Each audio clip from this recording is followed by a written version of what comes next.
പത്രമാധ്യമങ്ങളിൽ കൂടിയൊക്കെ നമ്മൾ ദിവസവും കാണുന്നതാണ്. ഇന്നത്തെ കാലത്തെ കുഞ്ഞുങ്ങൾ ചെയ്തു കൂട്ടുന്ന ഓരോ കാര്യങ്ങൾ.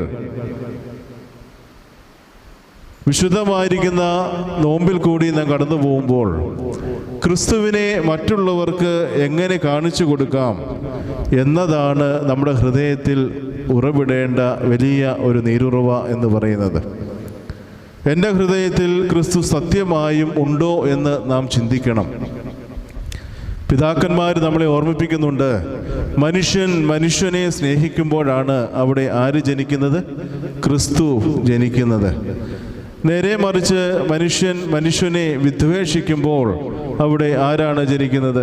ക്രിസ്തു ജനിക്കുമോ? ഇല്ല. മനുഷ്യനെ സ്നേഹിക്കുമ്പോൾ അവിടെ ക്രിസ്തു ജനിക്കുന്നു. മനുഷ്യനെ വിദ്വേഷിക്കുമ്പോൾ അവിടെ പാപം ജനിക്കുന്നു.